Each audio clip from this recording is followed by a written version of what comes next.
আসসালামু আলাইকুম রহমতুল্লাহি ওয়া বারাকাতুহু। প্রিয় দর্শক, আশা করি আল্লাহ পাকের অশেষ রহমতে আপনারা সবাই ভালো আছেন। আজকে আলোচনার বিষয় হচ্ছে গিয়ে সমাজে প্রচলিত বেশ কিছু কুসংস্কার কথাবার্তা রয়েছে। এই ধরনের কুসংস্কার কথাগুলো আপনি বিশ্বাস করেন তাহলে আপনার ঈমান নষ্ট হয়ে যাবে, আর যার ঈমান থাকবে না, ঈমান নষ্ট হয়ে যাবে, সে কিন্তু মুসলমান দাবি করতে পারে না। সেই সমস্ত কথাবার্তাগুলো কি তা এখন আমি বলবো, আপনারা মনোযোগ সহকারে সেই কথাগুলো শুনুন। এইসব 1 নম্বর, ঘর থেকে বের হওয়ার সময় বিধবা নারী যদি দেখেন তাহলে যাত্রা অঙ্গমঙ্গল হবে, এটা কুসংস্কার। 2, ঘরের চৌকাঠে বসা যাবে না, এটা কুসংস্কার। 3, প্রেম ভালোবাসায় কোনো পাপ নেই, এটা কথা শিরকি কথা, এগুলো বিশ্বাস করলে পাপ হবে। 4, ভাঙ্গা আয়না দেখা যাবে না, ভাঙ্গা আয়না দেখলে তাড়াতাড়ি হায়াত কমে যাবে, মিথ্যা কথা। বিধবা নারীকে সাদা কাপড় পরতে হবে, মিথ্যা কথা। ডান হাতে তালু চুলকালে টাকা আসবে, এটাও কুসংস্কার কথা। মানুষ মারা গেলে আকাশে তারা হয়ে যায়, কুসংস্কার। কুকুর কামড়ালে পেটে বাচ্চা হবে মনে করা, এগুলো কুসংস্কার। রাতে সুই সুতা দিলে অমঙ্গল হয় বলে মনে করে, একদম শিরকি কথা। গামছা ছিঁড়া গেলে সেলাই করলে অভাব দূর হয় না, মিথ্যা কথা। মহিলাদের পেটে বাচ্চা থাকলে কিছু কাটাকাটি করা যাবে না, একদম মিথ্যা কথা।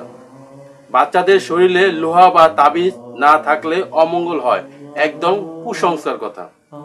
বিড়াল কামড়ালে লবণ দিতে হবে, মিথ্যা। বাচ্চাদের দাঁত পড়লে ইঁদুরের গর্তে দাঁত দিলে নতুন দাঁত হবে, কুসংস্কার। ঘর থেকে বের হওয়ার সময় খালি কলস ঝাড়ু বিড়াল দেখলে যাত্রা অশুভ হয়, কুসংস্কার। কাউকে দেখলে বলতে হয় যে কিছু এখন আগে আপনার কথা হচ্ছিল, আপনার হায়াত আছে, একদম কুসংস্কার কথাবার্তা। ঘর থেকে বের হওয়ার সময় পিছন থেকে ডাকলে অমঙ্গল হয়, কুসংস্কার। এগুলো ইসলামে কোনো ভিত্তি নেই, এই ধরনের কথাবার্তা।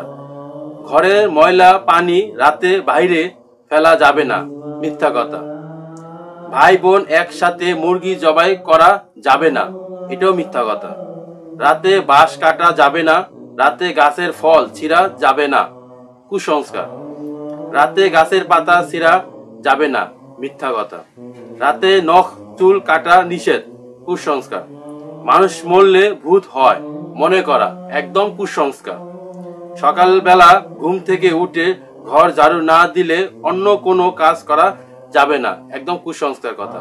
সুতরাং যেসব কথাগুলো বললাম, এগুলো সমস্ত কথাগুলোই আমাদের সমাজে প্রচলিত কুসংস্কার। এই ধরনের কুসংস্কার কথাগুলো যদি আপনি বিশ্বাস করে বসে থাকেন তাহলে কিন্তু আপনার ঈমান নষ্ট হয়ে যাবে, ঈমান থাকবে না। এই ধরনের কুসংস্কার কথাগুলো বিশ্বাস করা যেমন শিরকি গুনাহ হবে, ঠিক তেমনি এই ধরনের কথাবার্তা বিশ্বাস করলে ঈমানও নষ্ট হয়ে যাবে। সুতরাং এই ধরনের কথাবার্তা থেকে আমরা যাতে বুঝতে পারি কোনটা কোরআন এবং হাদিসের কথা এবং কোনটা কোরআন এবং হাদিসের বাইরের কথা, সেভাবে যাতে আমরা চলতে পারি। আল্লাহ পাক আমাদের সবাইকে সেই জ্ঞান বুদ্ধি যাতে দান করুন।